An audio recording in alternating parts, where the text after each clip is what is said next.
کرو۔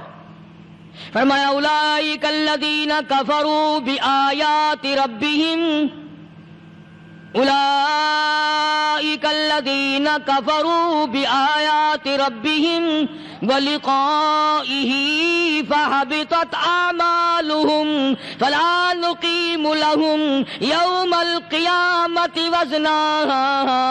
فرمایا او لوگو، اب کفر کر کر کے اب اپنی نیکیوں کو برباد نہ کرو، اب شرک کر کر کے اپنی نیکیوں کو ضائع نہ کرو، اب نمازیں ترک کر کر کے اپنی نیکیوں کو آگ نہ لگاؤ، اب گناہ کما کما کر کے اپنے دین کو نہ مٹاؤ۔ ذالک جزاؤہم جہنم بما کفروا واتخذوا آیاتی ورسلی ہزوا۔ یہی ہے وہ لوگ جنہوں نے میرے دین کا تماشا بنا رکھا ہے۔ دیندار تو اسے کہتے ہیں آخری وقت تک اپنے دین کے ساتھ چمٹا رہے، آخری وقت تک اپنے ایمان پہ مضبوط رہے، آخری وقت تک رب ذوالجلال کی قسم ادھر دم نکل رہا ہو ادھر تلاوت ہو رہی ہو۔ کتنا خوش نصیب ہے وہ آدمی ادھر دم نکلے ادھر کلمہ زبان پہ آ جائے۔ کتنا خوش نصیب ہے وہ آدمی آخری نماز بھی ادھر جماعت سے ادا کی ادھر بلاوا آ گیا۔ فرمایا من عمل صالحا من ذکر او انثى وهو مؤمن فلنحيينه حیاتا طیبہ۔ مرد کی نیکی عورت کی نیکی میں تو سنبھالے رکھتا ہوں، میں تو ان کو دنیائی میں بھی نیکیوں کا مزہ چکھاتا ہوں، ان کو حلاوت دیتا ہوں، ایمان کی مٹھاس منہ میں آتی ہے، اللہ اللہ کرنے کی لذت آ جاتی ہے، عجب قسم کا انداز بن جاتا ہے، تلاوت کرتے کرتے جنت کے میووں کا مزہ دنیا میں آتا ہے۔ فرمایا واقیموا الصلاۃ وآتوا الزکاۃ وارکعوا مع الراکعین۔ نماز ادا کرنے والوں، زکوٰۃ ادا کرنے والوں، رکوع کرو، رکوع کرنے والوں کے ساتھ۔ اتامرون الناس بالبر، لوگوں کو نیکیوں کا حکم کرتے ہو، لوگوں کو نیکیاں بتاتے ہو، لوگوں کو اچھے اعمال کی طرف بلاتے ہو۔ وَتَنْسَوْنَ أَنفُسَكُمْ، حالانکہ اپنے آپ کو بھلا بیٹھے ہو۔ وَأَنْتُمْ تَتْلُونَ الْكِتَابَ، حالانکہ تم میرے قرآن کی تلاوت کرتے ہو، تمہیں شرم آنی چاہیے۔ مسلمان ہو کر اور جن لوگوں نے رمضان مبارک کا اکرام نہیں کیا، احترام نہیں کیا، رمضان میں زنا جیسا برا فعل کرتے رہے، رمضان میں بھی جوا کھیلتے رہے، رمضان مبارک میں بھی شراب پیتے رہے، رمضان مبارک میں بھی فلم دیکھتے رہے۔ کئی لوگ آتے ہیں اور جی گزران بڑی تنگ ہے، حالانکہ ہمیں پتہ ہوتا ہے تقریباً جتنا بھی یہ غریب طبقہ کہلاتا ہے نا، ریڑیوں والا، ٹانگے والے، رکشوں والے، کھونچوں والے، پکوڑوں والے، گنڈیریاں بیچنے والے، یہ چلتا پھرتا سودا کرنے والے، سب سے زیادہ بے نماز اور بے روزدار یہ رہتے ہیں۔ حالانکہ اللہ نے روٹی کا وعدہ کیا، فلم کا وعدہ تو خدا کا نہیں ہے نا، میں تجھے ہر روز فلم بھی دکھایا کروں گا۔ اللہ پاک نے وعدہ روٹی کا کیا، چرس کا نہیں کیا، فیم کا نہیں کیا، بھنگ کا نہیں کیا۔ سگریٹ کا وعدہ خدا نے نہیں کیا میں تجھے سگریٹ بھی پلایا کروں گا۔ پھر منہ بنا کر کے بیٹھ جاتے ہو جی خرچے پورے نہیں ہو رہے، اور کیسے خرچہ پورا ہو؟ اللہ پاک روزی دیتا ہے تو ہوا میں اڑاتا ہے، بدماشیوں میں اڑاتا ہے، لوفری میں پیسے کو اڑاتا ہے۔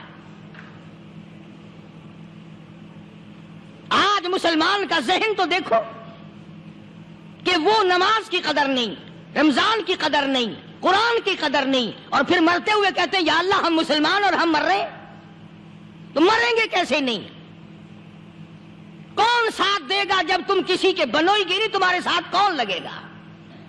بھئی کسی کا کنٹیکٹ امریکہ سے ہے، کسی کا تعلق امریکہ سے، کسی کا تعلق روس سے، کسی کا چائنا سے، کسی کا فرانس سے، مسلمان کا خدا سے۔ جب مسلمان کا تعلق خدا سے ہٹ گیا، اب چاہے یہ اسرائیلی مارے، یہودی مارے، امریکی مارے، روسی مارے، کوئی بھی مارے، وہ تو مارے گا۔ آج ہم نے مزاج بدل دیا، طبیعتیں بدل گئی، ماحول اور معاشرے کا بیڑا غرق کر دیا، چھوکروں کی ذہنیت خراب ہو گئی، نوجوان تباہ ہو گیا۔ تم نے بچوں کو مسجد کی طرف لگایا نہیں، کالج اور سکول کے معاشرے نے، ٹیلی ویژن اور گندے ماحول نے بیڑا غرق کر دیا گھروں کا۔ شرم آنی چاہیے ماں باپ، ڈوب کے مر جائیں وہ ماں باپ جن کی اولاد رات دن بکواس کرتے فلم دیکھتی پھرتی ہے، تم کیوں نہیں منع کرتے؟ پہلے چشم پوشی سے کام لیتے ہیں، کوئی گل نہیں جی، منڈا کھنڈا ہے، جدو منڈا پہ سوٹا سر تے ماردا پھر روندے، پھر بھی آخیا کرو نا کوئی گل نہیں، ایک سوٹا ماں دے سر وچ مار گیا، منڈا کھنڈا ہے۔ چھوٹے چھوٹے بچوں کو مسجد کی طرف نہیں لگاتے، چلو نماز جنازہ بچے سیکھ جائیں گے، چلو قرآن کریم پڑھ جائیں گے، چلو پانچوں کلمے یاد کر جائیں گے، چلو نماز صحیح سیکھ جائیں گے، بچوں کو دین کی طرف لگانے کا ماحول نہیں رہا۔ بنیاد غلط ہوگی تو عمارت ساری غلط جائے گی۔ اس لیے خدا کہتا ہے کہ تم کافروں کو تو کہتے ہو ہم مسلمان ہیں، یہودیوں کے مقابلے میں کہتے ہو ہم مسلمان ہیں، عیسائیوں کے مقابلے میں کہتے ہو ہم مسلمان ہیں، ہندوؤں اور سکھوں کے مقابلے میں کہتے ہو ہم مسلمان ہیں، اور جب تمہیں دیکھا جائے تو تم یہودیوں سے بھی آگے، عیسائیوں سے بھی آگے، ہندو سکھوں سے بھی آگے۔ چلو میری بات نہیں مانتے، اقبال کی تو مانو۔ ڈاکٹر اقبال کہتا ہے یوں تو سید بھی ہو، مرزا بھی ہو، افغان ہو تم، یوں تو سید بھی ہو، مرزا بھی ہو، افغان ہو تم، مالک مصر ہو، حاکم ایران ہو تم، اور پھر اتنا تو بتاؤ کیا مسلمان بھی ہو تم؟ یہ تو پہلے بتاؤ کہ تم مسلمان بھی ہو کہ نہیں۔ مسلمان یوں ہوا کرتے، آنکھ مسلمان والی نہیں، زبان مسلمان والی نہیں، ہاتھ مسلمان والا نہیں، دل مسلمان والا نہیں، نیت مسلمان والی نہیں، یہ مسلمانی ہے؟ صحابہ اکرام رضوان اللہ تعالی علیہ مجمعین، اللہ تعالیٰ کی کروڑا رحمتیں نازل ہو حضرات صحابہ اکرام کی قبروں پہ۔ دربار رسالت ہے، سب کہہ دو صلی اللہ علیہ وسلم۔ سبحان اللہ، کتنے خوش نصیب تھے وہ لوگ جو محمد کریم صلی اللہ علیہ وسلم کی مجلس میں بیٹھا کرتے تھے۔ کانوں میں آواز آتی تھی مصطفیٰ کریم کی، دیدار ہوتا تھا امام الانبیاء کا۔ کتنے خوش نصیب تھے یہ لوگ۔ جنگ سے واپس آئے صحابہ کرام، ایک لڑکی کو پکڑ کے لائے جو لڑنے آئی تھی، کفار کے ساتھ مل کر مسلمانوں کا مقابلہ کرنے آئی۔ میدان جہاد میں سے صحابہ کرام پکڑ کے لائے، قیدی ہے، کافرہ عورت ہے، غیر مسلم ہے۔ شہنشاہ کائنات حضرت محمد الرسول اللہ صلی اللہ تعالی علیہ وسلم کے دربار میں لا کے بٹھا دیا۔ ننگے سر ہے، ننگے منہ ہے، ننگے ہاتھ پیر ہیں۔ اللہ اکبر، کبھی آپ نے سوچا نہیں کہ تو کتنے بڑے نبی کا امتی ہے، کتنے بڑے سردار کا غلام ہے؟ رحمت والی چادر اتار کر فرمائی او بلال، یہ میری چادر لے لے، اس لڑکی کے سر پہ ڈال دے، پردہ کرا دے۔ عرض کیا گیا کسی کافر کی لڑکی ہے، یہودی کی لڑکی ہے، عیسائی کی لڑکی ہے، غیر مسلم کی لڑکی ہے، میدان جہاد سے گرفتار کر کے لائی گئی، قیدی لڑکی ہے، لڑنے آئی تھی، مارنے آئی تھی، اسلام کی دشمن ہے، دین کی دشمن ہے، قرآن کی دشمن ہے، مذہب کی دشمن ہے، خدا اور اس کے رسول کی دشمن ہے۔ اللہ تعالیٰ کے نبی حضرت محمد کریم صلی اللہ علیہ وسلم نے فرمایا او لوگو ٹھیک ہے، لڑکی کافر کی ہے، کفر کی حالت میں پلی ہے، کفر لانے آئی ہے، کفر کو بچانے آئی ہے، اسلام کا مقابلہ کرنے آئی ہے، اسلام کو مٹانے کے لیے آئی ہے، پر اے میرے دیوانوں یہ تو بتاؤ اپنے باپ کافر کے دربار میں بھی ننگے سر بیٹھے اور میں کالی کملی والے کے دربار میں بھی ننگی بیٹھے؟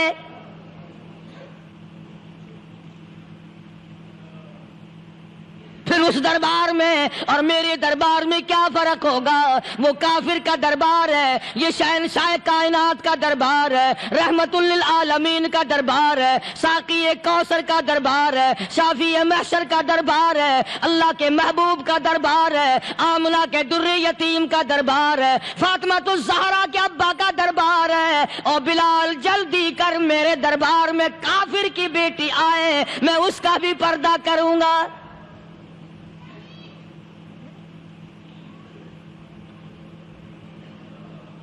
حضرت بلال رضی اللہ تعالی عنہ نے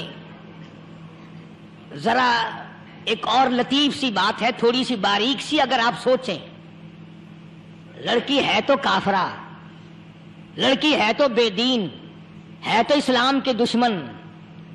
میں تو کئی مرتبہ سوچا کرتا ہوں کہ واہ لڑکی تیرا مقدر، ہے تو کافر کی بیٹی، خود بھی کافرہ ہے، مگر مقدر تو دیکھو، امام الانبیاء کی چادر سر پہ ڈالے بیٹھی ہے۔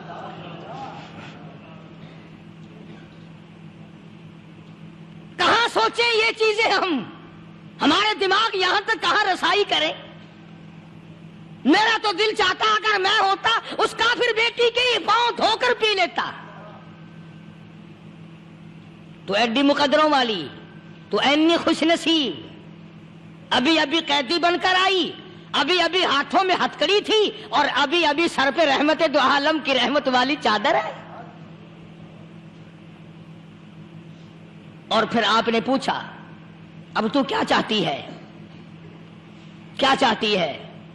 اللہ اکبر، کہنے لگی میرے گھر پہنچا دو، میں اپنے گھر جانا چاہتی ہوں۔ دو نوجوان صحابہ کو بلایا، فرمایا کہ انسانی رشتے کا تقاضا ہے، لڑکی نے ہم سے پناہ مانگی اور اپنے گھر جانا چاہتی ہے، ہم نے اس کو معاف کر دیا، جاؤ گھر چھوڑاؤ۔ اب گھر پہنچانے کا مطلب یہ تو تھا نہیں کہ حسین گائی پہنچا دو، دولت گیٹ پہنچا دو، خدا جانے کتنی دور گھر ہوگا، لڑنے جو آئی تھی۔ یوں لکھا ہے علماء اکرام نے، ذرا توجہ کریں، اور سچی بات تو یہ ہے، اپنے دامن میں بھی ہاتھ مار کے دیکھو کہ ہم کیسے ہیں۔ محمد الرسول اللہ صلی اللہ علیہ وسلم کے دو جوان دیوانے ساتھ ساتھ اس کے چلتے ہیں، ایک ادھر چل رہا ہے ایک ادھر چل رہا ہے، جنگل کا راستہ ہے، رات بھی راستے میں آئی ہے۔ نوجوان لڑکی کا بیان ہے، اپنے بھائی کو جا کے کہتی ہے یہ دونوں جوان میری ساتھ راستہ چلتے آئے، میری ساتھ سفر طے کرتے آئے، پر اے میرے بھائی جان، رب کائنات کی قسم مجھے تو یوں معلوم ہوتا تھا دونوں اندھے چل رہے، مجال ہے میری طرف نظر اٹھائی ہو۔ یہاں تو رکشے والے کا داؤ لگ جائے وہ بعد نہیں آتا، ٹانگے والے کا داؤ لگ جائے وہ بعد نہیں آتا، اور پیر صاحب تو اپنے یہاں سے خشک جانے کیسے دیں گے؟ کیوں جانے دیں؟ کیا مطلب؟ یہ شرافت ہے، یہ دین ہے، یہ اسلام ہے۔ مسلمان کی بیٹی کی عزت پہ ڈاکے ڈالنا، خدا کی قسم اگر اسلام کی حکومت ہو اور جس نبی کا تو نام لے کر جنت میں جانا چاہتا ہے، اگر نبی کا قانون زندہ ہو، قرآن کا قانون عدالت میں ہو، آنکھیں نکال دی جائیں۔ بے غیرت قوم، بے حیا اور بے شرم قوم، شرم نہیں آتی کہ زندگی کس طرح بسر ہوتی ہے۔ یہ کافروں کی بیٹیاں ہیں، یہ کسی یہودی کی بیٹیاں ہیں، چکلے چل رہے ہیں، بدماشی کے اڈے چل رہے ہیں، سب کو پتا ہے، افسروں کو پتا ہے، چھوٹے بڑوں لیڈروں کو پتا ہے۔ کون روکے؟ کس لیے روکے؟ پھر یاد رکھو بات محمد کریم صلی اللہ علیہ وسلم کی، فرمایا جس ملک میں جس شہر میں زنا ہوگا، اللہ کے نبی نے فرمایا وہ جس دن برباد ہوگا آواز بھی نہیں آئے گی۔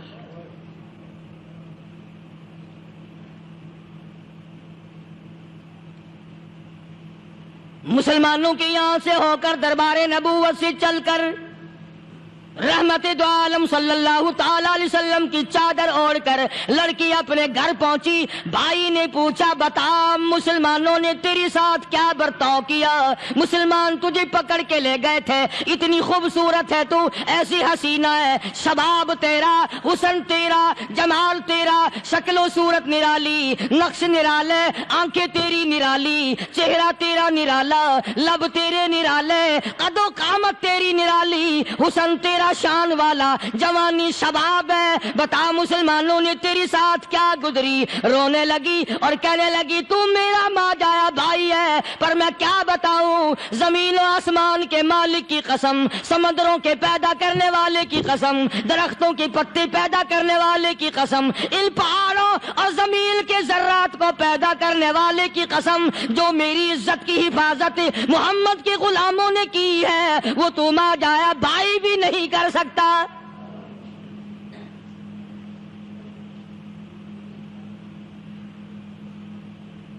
صداقت صداقت ہوتی ہے، حقیقت حقیقت ہوتی ہے، چھپتی تو نہیں. کاغذ کے پھولوں سے خوشبو کیسے آئے گی؟ پلاسٹک کے پھول گلاب کے بنا کر سرانے میں لگانے تو آسان ہے، مگر گلاب کی خوشبو نہیں تم لا سکتے. ارے وہ بھائی بھی تھا تو کافر، پھر بھی مقدروں والا نکلا. انہوں نے تو کفر چھوڑ دیا، اور ہم سے ریت نہیں چھوٹتی، رسمیں نہیں چھوٹتی، ہم سے شرک نہیں چھوٹتا، ہم سے بدعات نہیں چھوٹتی. بھائی کہتا ہے بہن کو، توجہ کرو، کبھی دنیا میں انصاف کی بات کرنے والے لوگ بھی زندہ تھے. کفر اسلام ایک اور چیز ہے، انصاف کی بات تو کہا کرتے تھے. بھائی کہنے لگا بہن سے کہ میری بہن، چادر تیرے سر پہ نبی کی، کالی کملی والے کی چادر تیرے سر پہ ہے، یہ اس کے دیوانے تجھے ساتھ لے کے آئے ہیں اور انہوں نے تیری عزت اور آبرو کی حفاظت کی ہے. تو یہ بتا کلمے سے خالی آئی؟ ایسے دربار سے خالی آ گئی؟ خزانہ لوٹ رہا وہاں تو خالی تو نہیں آ گئی؟ بہن کہنے لگی کہ ہاں خالی آئی ہوں. مطلب یہ کہ میں نے کلمہ نہیں پڑھا، ایمان قبول نہیں کیا، دین قبول نہیں کیا، اسلام اور اس کا مذہب میں نے قبول نہیں کیا. بھائی کہنے لگا تف ہے تجھ پر، تجھے ایسے دربار سے خالی اٹھتے شرم نہ آئی؟ اور دربار رسالت اور خالی آ گئی. کیا بات کہی ہے عورت نے، سبحان اللہ، اللہ اکبر. کہنے لگی دو وجہ سے میں نے کلمہ نہیں پڑھا. دل میرا چاہ رہا تھا، اندر میرا کہتا تھا کہ جب میرے سر پہ یہ چادر آئی، میرا تو دل چاہتا تھا کہ لپٹ جاؤں قدموں سے آقا کے.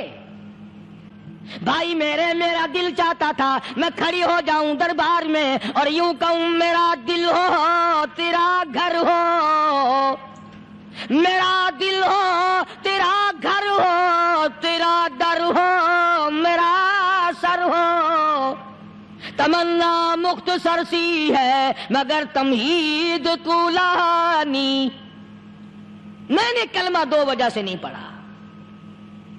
پہلی وجہ تو یہ کہ جب تو سنتا، تجھ تک یہ بات پہنچتی کہ میری بہن نے کلمہ پڑھ لیا، تو شاید تیرے دماغ میں یہ بات نہ آ جائے کہ میری بہن سے مسلمانوں نے زبردستی کلمہ پڑھوایا ہوگا.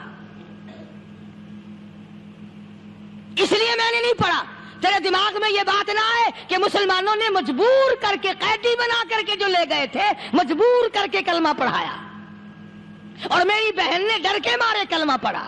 کلمہ پڑھنے کا پختہ پروگرام ہے، مزہ تو اب آئے گا نا، یہاں سے آزاد ہو کر جاؤں گی. اور دوسری بات اس نے اور پتے کی کہی. کہنے لگی بھائی میں نے کلمہ اس لیے بھی نہیں پڑھا کہ بہن جنت میں جائے بھائی دوزخ میں جائے. اصل میں تجھے لینے آئی ہوں، دونوں چل کر اس دربار کی غلامی کریں گے. میں نے یہ خوف کھایا کہ میرا بھائی غصے میں آ کر کفر پر اور مضبوط نہ ہو جائے، اس لیے مجھے آنے کی کوئی ضرورت نہیں تھی. اور کہنے لگی او میرے بھائی، وہ دربار کوئی واپس آنے کا تھوڑا ہی ہے، وہاں تو جو گیا قربان ہو گیا، جو گیا قربان ہو گیا. چلو چلتے ہیں. دونوں بہن بھائی آ کر حضور اکرم صلی اللہ علیہ وسلم کے ہاتھ پہ کلمہ پڑھ کر مسلمان بن جاتے ہیں. وہ نبی کی ایک بات دیکھ کر کلمہ پڑھ کر مسلمان بن گئے. ہمارے سامنے لاکھوں حدیثیں، ہزاروں قرآن کی آیتیں ہیں، پر ہم آج تک مسلمان نہ بنے. جب مرضی آئی نماز پڑھ لی، جب مرضی آئی زکوٰۃ دے دی، جب مرضی آئی قرآن پڑھ لیا، جب مرضی آئی دین ایمان کر لیا، مرضی آئی چوری کر لی، مرضی آئی ٹھگی مار لی. اس کا نام دین نہیں ہے، اس کا نام ٹھگی اور فریب ہے. اس لیے قرآن کریم نے للکار کے کہا تأمرون الناس بالبر وتنسون انفسکم وانتم تتلون الکتاب.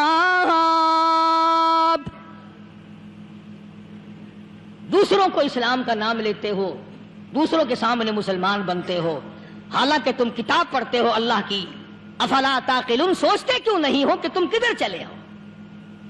کیا پروگرام بنائے بیٹھے ہو؟ زندگی کا لاہ عمل یہ تو نہیں ہونا چاہیے جو تم نے بنایا ہوا ہے.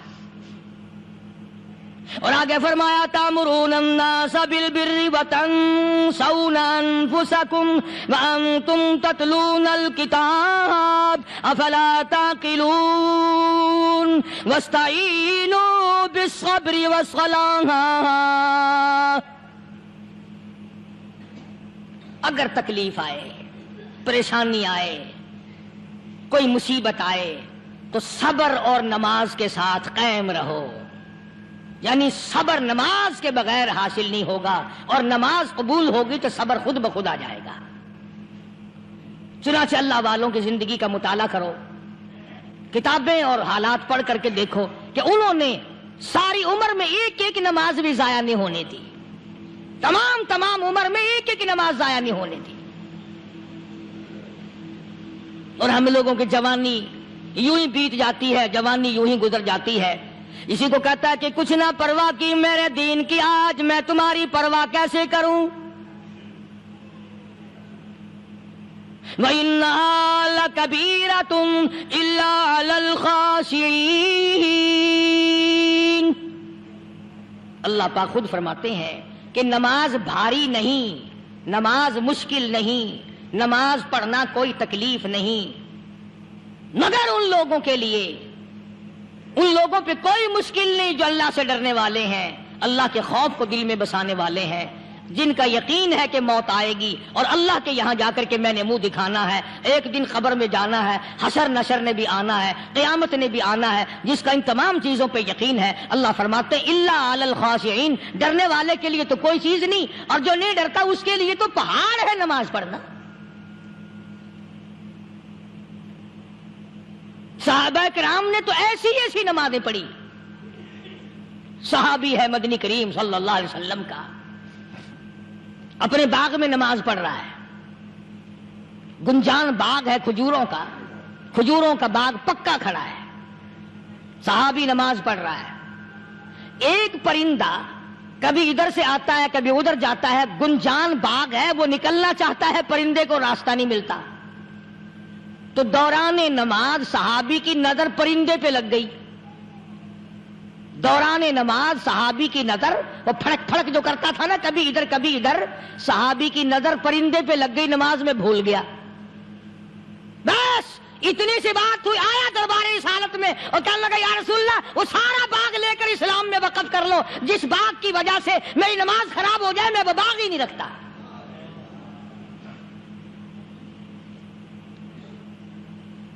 ہمارے یہاں بھی کوئی عظمت ہے نماز کی؟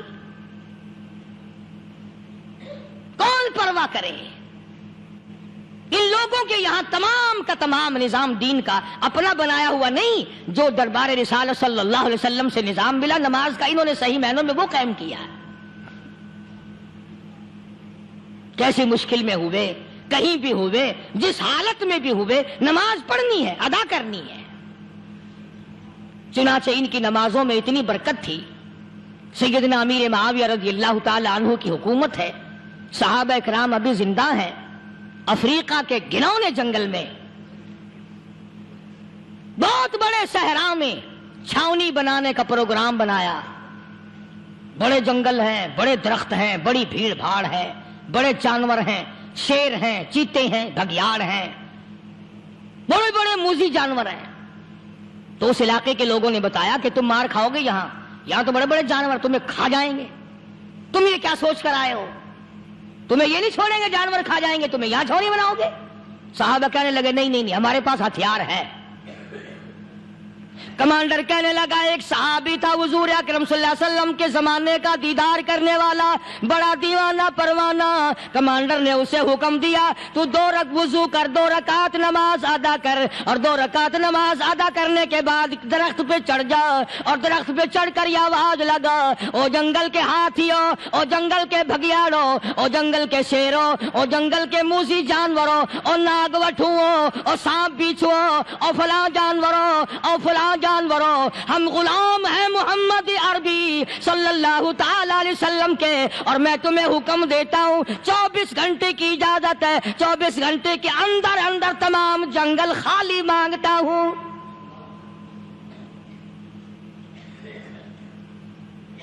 ماشاء اللہ نافذ کر دیا حضور کے غلام نے، ہاتھیوں پہ، جانوروں پہ، چیتوں پہ، بھگیاڑوں پہ، شیروں پہ۔ اور اعلان کا رخ دیکھیں آپ، کہا کہ 24 گھنٹے کے بعد جو ملے گا اسے قتل کر دیا جائے گا۔ اب اگر ہم میں سے وہاں کوئی ہوتا، کہتے ہو بڑے پاگل ہیں بھائی، کس سے باتیں کر رہے ہیں؟ ہاتھیوں سے باتیں ہو رہی ہیں، چیتے اور شیروں سے باتیں ہو رہی ہیں، بھگیاڑوں سے گپیں ہو رہی ہیں، لے جاؤ پاگل خانے میں۔ مگر یہ بات نہیں، صحابہ جانتے تھے شیر بھی اس کی مخلوق ہے، چیتا بھی اس کی مخلوق ہے، بگیاڑ بھی اس کی مخلوق ہے، ہاتھی بھی اس کی مخلوق ہے، اور ہم اس کے دیوانے ہیں، ہم اس کے بندے ہیں۔ جب اس کا ہی حکم نافذ کرنے کے لیے ہم نکلے ہیں، اب ہمارے سامنے کوئی چیز ٹھہر نہیں سکتی۔ تاریخ شاہد ہے، گیبن مورخ انگریز لکھتا ہے، امریکہ کا بہت بڑا پروفیسر تور آندرے انگریز مورخ لکھتا ہے کہ صحابی کی یہ بات سن کر جنگل میں کھلبلی بچ گئی، جانوروں میں شور مچ گیا، چیتے، بھگیاڑ اور طوفان مچ گیا، شور مچاتے ہوئے تمام کے تمام نے جنگل خالی کر دیا۔ مسلمان، جب تیرے اندر ایمان تھا، جب تیرا قرآن پہ ایمان تھا، جب تیرا نبی پاک صلی اللہ علیہ وسلم پہ ایمان تھا، جب تیرا حضور کی رسالت پہ ایمان تھا، جب اللہ کی توحید پہ تیرا ایمان تھا، اور تیرا مقابلہ شیر نہیں کر سکتا تھا، تیرا مقابلہ چیتا نہیں کر سکتا تھا۔ آج ایمان پلے ہے نہیں، آج تو ڈر کے مارے مر رہا ہے، مر رہا ہے، مر رہا اور مرے گا۔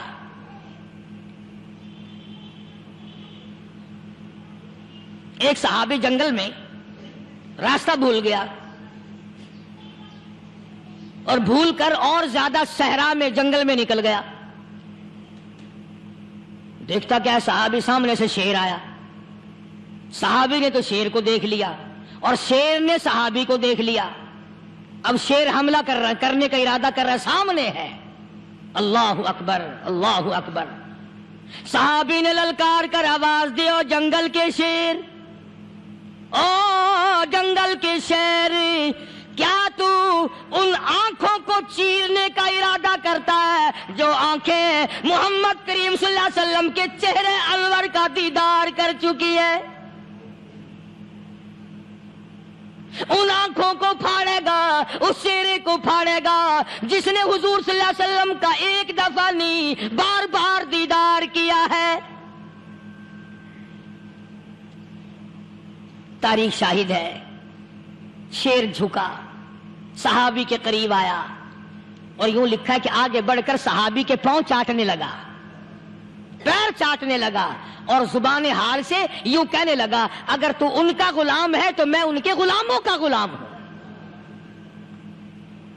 یہ جو تمہیں کہتے پھرتے ہیں نا، غلام ہے، غلام ہے، رسول کے غلام ہے، غلام ہے، غلام ہے، رسول کے غلام ہے، شکل پہ دیکھنا 12 بجے ہوئے ملیں گے۔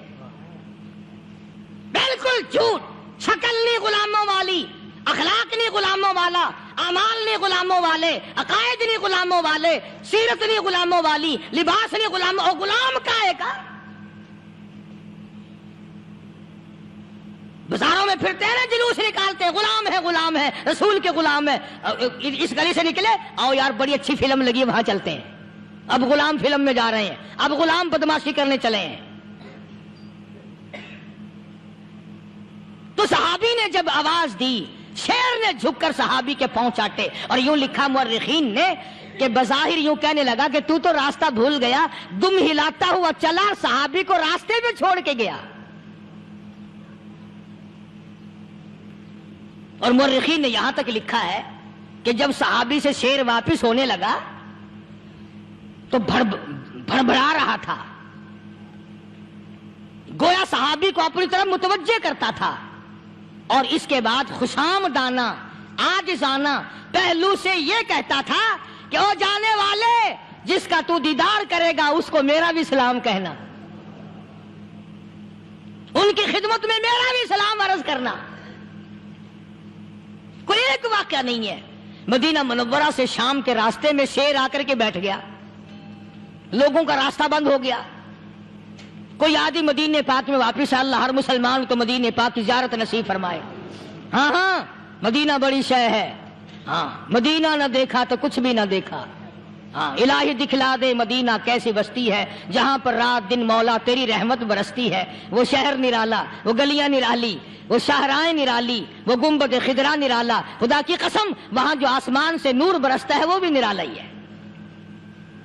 کسی نے آ کر مدینے میں کہا کہ راستے میں شیر بیٹھا ہے، لوگوں کا راستہ روک رکھا ہے۔ عبداللہ بن عمر رضی اللہ تعالی عنہ صوفی صحابی، کوئی ایڈا بہادرانہ کام کرنے والا بھی نہیں، لاٹھی نہیں مانگتا، تلوار نہیں اٹھاتا، نیزہ نہیں اٹھاتا، تیر نہیں لیتا، گولی کا سامان نہیں، تیر و تلوار کا سامان نہیں، کوئی چیز نہیں، بے دھڑک بے جھجک جا کر شیر کا کان پکڑ کے مروڑ کے صحابی کہتا ہے تجھے کس نے اجازت دی حضور کے غلاموں کا راستہ روکنے کی؟ تجھے شرم نہیں آتی؟ تو سرکار مدینہ کے غلاموں کا راستہ روکے بیٹھا ہے۔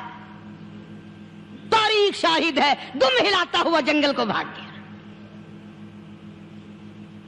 اور آج اولاد ہمارے کہنے کی نہیں، شیروں کو تو کیا منائیں گے، اولاد نہیں مانتی، بیوی نہیں مانتی، کچھ اپنا بھی قصور مان لو نا، کچھ گڑبڑ ہے نا اندر۔ اختر شیرانی نے بڑی عجیب بات کہی، اسی کو کہتا ہے کہ یہ عذر امتحان ہے، جذبہ دل کیسا نکل آیا، یہ عذر امتحان ہے، جذبہ دل کیسا نکل آیا، میں الزام ان کو دیتا تھا، قصور اپنا نکل آیا۔ گریبان میں جا کر دیکھو، ٹٹول کر کے دیکھو، اپنی نیتوں کو ہاتھ مار کے دیکھو، اپنے عقیدے کو ٹٹول کے دیکھو، اپنے ایمان کو تلاش کر کے دیکھو، اپنی نظروں سے پوچھو، اپنی زبان سے پوچھو، اپنے پیٹ سے پوچھو، تیرے اندر کیسی روزی جا رہی ہے؟ کیوں کر ہم کامیابی سے ہمکنار ہوں؟ یہ خلقت پھر ہمارے لیے غیر کیوں نہ بنے؟ یہ سارا جہان ہمارا دشمن کیوں نہ بنے؟ صحابہ تو ایسے بے دھڑک تھے، کسی شہنشاہ کی پرواہ نہیں کیا کرتے تھے، کسی شہنشاہ کی پرواہ اللہ والے نہیں کرتے تھے۔ تم تو بڑے پیروں کو ماننے والوں، پر جو میں بات بتاؤں گا پیر کی وہ نہیں مانو گے۔ مجدد الفسانی سرہندی سب کہہ دو رحمت اللہ علیہ، نقشبندی خاندان کے سربراہ ہیں، بہت بڑے بزرگ ہیں، پکڑ کر کے لے گئے حکومت والے، بادشاہ کو سجدہ کرانا ہے، بادشاہ کو سجدہ کرانا ہے۔ وہ کائے کا سجدہ کرتے تھے؟ وہ کسی سے ڈرتے ہی نہیں تھے، اللہ والا کسی سے ڈرا ہی نہیں کرتا۔ تو یوں سنا کہ انتظام کیا گیا کہ دربار کے قریب جا کر ایک دیوار بناؤ، اس میں ایک چھوٹی سا روشن دان دریچہ موری لگاؤ، جس میں سے جھک کر بندہ اندر داخل ہو، تاکہ ایک دفعہ جھک جائے صحیح، یہ پیر، یہ درویش، یہ قلندر، یہ ولی، یہ مولوی جو اکڑا ہوا نہیں، اسے جھکا لو جس طرح سے بھی ہو سکے۔ اب تمہاری نظروں میں تو ہماری کوئی قیمت نہیں، تم جو یہاں جمعہ پڑھنے آتے ہو تمہارے خیال میں ہماری کوئی قیمت نہیں، وضو کیا، سنتیں پڑھی، جمعہ پڑھایا، بس ہمیں نہ کوئی جانتا ہے نہ کوئی پہچانتا ہے۔ تم کیا جانو کہ صوبائی ہوم ڈپارٹمنٹ میں ہمارے تذکرے، مرکز گورنمنٹ میں ہمارے تذکرے، کون سیدھا چل رہا ہے، کون الٹا چل رہا ہے، کون ہمارے لیے خطرناک ہے، اور تمہیں کیا پتا، ہمیں تو لوگ ڈبل سٹار لکھتے ہیں۔ مجدد الفسانی سرہندی رحمت اللہ علیہ کے لیے کھڑکی بنائی گئی، جھک کر داخل ہوگا، اسی بہانے سے جھک جائے گا۔ مگر اللہ والوں کو عقل اللہ ہی عطا کرتا ہے۔ جب وہاں گئے نا، انہوں نے کہا جی اس میں سے داخل ہو کے اندر چلنا ہے، مجدد صاحب نے پہلے دونوں پیر داخل کیے، بجائے یوں جھک کر داخل ہونے کے یوں لمبے ہو کے داخل ہوئے، پیر اندر پہلے داخل کر لیے، یعنی اور بے ادبی کی کہ پیر پہلے لے تو میرے پاؤں ہے تیرا سر ہے، لاؤ ملاقات کر۔ اللہ والا جھکا ہی نہیں، پر اس اللہ والے کو یہ پتہ نہیں تھا کہ میں تو زندہ کے سامنے نہیں جھکتا، یہ مرووں کے سامنے جھکتے پھریں گے لوگ۔ انہیں یہ پتہ نہیں تھا کہ یہ قبروں کی مٹی چاٹتے پھریں گے، یہ رات دن شرک کی لعنت میں گرفتار ہو کر کے مریں گے۔ لگے ہوئے ہیں میلے، بھر بھر کے خلقت جا رہی ہے، پھوڑے پھنسی کا علاج ہوگا، بیماریوں کا علاج ہوگا، پانی چشمے کا پی آؤ، پانی چشمے کا پی آؤ۔ مخدوم رشید کے علاقے کے سارے سال اس کھڈے میں لوگ ہگتے ہیں، اور انشاءاللہ یہ اس مہینے میں جا کر وہ گو کا ملا ہوا تبرک پی کے آتے ہیں، بڑا بہترین تبرک ہے وہ۔ نوح علیہ السلام کی قوم نے کشتی پخانہ کر کر کے بھر دی تھی نا، حضرت نوح علیہ السلام اللہ کے حضور میں رو پڑے، فرمایا دیکھ میرے رب، تو نے حکم دیا، کہاں سے لکڑیاں لایا، چختے چیرے، تختوں کو جوڑا، اتنی محنت کی، میں نے کشتی بنائی اور ان ظالموں نے ہگ ہگ کے بھر دی۔ فرمایا میرے نوح گھبرانا